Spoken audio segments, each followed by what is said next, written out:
Never start your request with the words, "Could you?" It can cause the other person to subconsciously assume that this is a theoretical question. For example, avoid questions like, "Could you call the neighbors?" Because the answer yes can mean, "Yes, I theoretically could, but I didn't agree to it." Sure, could is polite, but it's better to rephrase your request to, "Please call the neighbors," if you want to be sure that it'll be fulfilled. 2. If you ever want to make someone feel uncomfortable, look at the middle of their forehead during the conversation. Most people say it makes them feel like they're under scrutiny, which, of course, doesn't exactly make a person relaxed.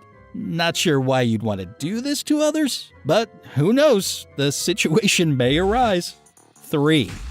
If someone you're talking to is trying to avoid answering a question, just make a pause in the conversation while still keeping eye contact. They'll feel uncomfortable and, thus, will keep talking. Chances are they'll give you more details about the issue you're interested in. They may even start telling you the truth, if they were lying, since they'll believe that your silence and your look are signs that you already know the real facts. 4. Let's say you've started a new job or school. If you want someone in the office or class to like you, just ask them to explain something to you. It doesn't matter if you know the answer or not. This will improve the other person's overall attitude towards you and earn you some extra brownie points. 5. When asking a question that you want an affirmative answer to, try to nod subtly as you make your request. This trick is often used by restaurant employees to make guests buy more food, and it's pretty effective. 6. If a person is really concentrated on a task, let's say they're in the middle of a serious phone conversation, you can extend your hand to them and get anything they're holding at the moment.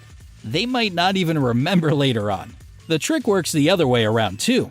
You can give them something as you're talking to them and they won't even notice. Pretty helpful when you're cleaning up or moving to a new house. 7. If you want somebody to do something for you, casually say how they probably wouldn't even be able to do it.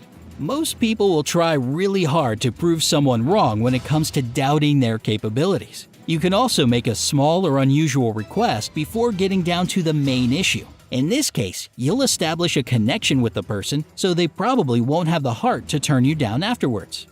8.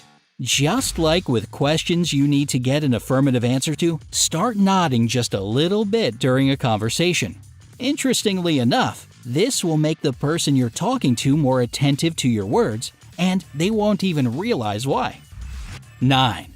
Here's a good one for negotiations. If you like a person's offer in general, but would like to get better conditions, prepare to be a little bit disappointed. This method can work like magic with a high price or a low salary.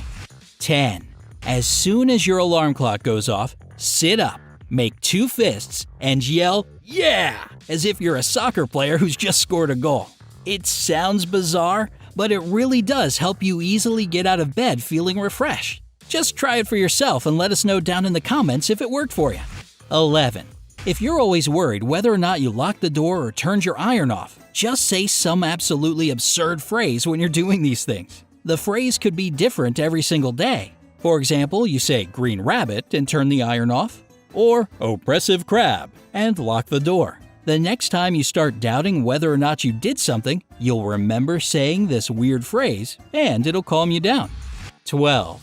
If a person tries to pull you into an argument or some kind of drama, say something nice to them. The old "kill 'em with kindness" trick really does stop them in their tracks. Another technique is to keep your calm and remain silent. There's nothing more irritating than being ignored. However, if you're trying to avoid an argument with your friend or partner, try to put yourself in their shoes. This can help you understand if there's some point in their objections that you're missing. 13. If you have that one lazy person on your team that slows the whole work process down, don't give them tasks by saying, "Do this." It's better to say, "Start with this." Psychologically, it'll seem like there's less work because, according to this phrase, they should start with something small. After they've done the first task, use the words, "Very good. Now, continue with this," until they end up finishing what you wanted them to do in the first place. 14.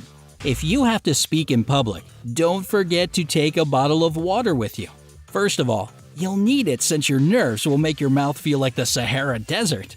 Plus, you can take a pause to sip some water in order to remember a part of your speech that slipped your mind. The audience will never know. And if you feel too anxious to speak in front of a large crowd, admit this fact to the audience right away. It lightens the mood, calms your nerves, and it makes your listeners feel more sympathetic since most of them can probably relate. 15. If someone is staring at you in the subway, happens all too often, right? Just look at their shoes. Don't give up. Keep gazing. It'll drive them crazy. 16. If you seem really worried each time you see someone you know, in the end, this person will also start feeling worried every time they see you. So do with that information what you will. 17. If someone has done something wrong, but you don't want to sound too accusing, change the way you construct your sentences. For example, instead of saying, "You didn't close the window before you left," you can say, "The window was left open all night." They'll learn from their mistake, and you won't seem like a meanie pointing the finger. 18. If you didn't get a good night's sleep, tell yourself that you did. I know it sounds like nonsense, but it does work 100% if you say it with meaning. Scientists from Colorado College published a study in the Journal of Experimental Psychology in which they found that if you genuinely believe that you're well rested even if you're not, your brain does function better. 19. People are better at remembering what happened at the beginning and end of the day. As for anything that went on in between, it gets blurry. This is a great tip when it comes to job interviews. Agree to a time that's either at the start of the workday or at the end of it. This way, the employer will remember you among all the other candidates. Do you know any other effective tricks that can help you get what you want? Share your experience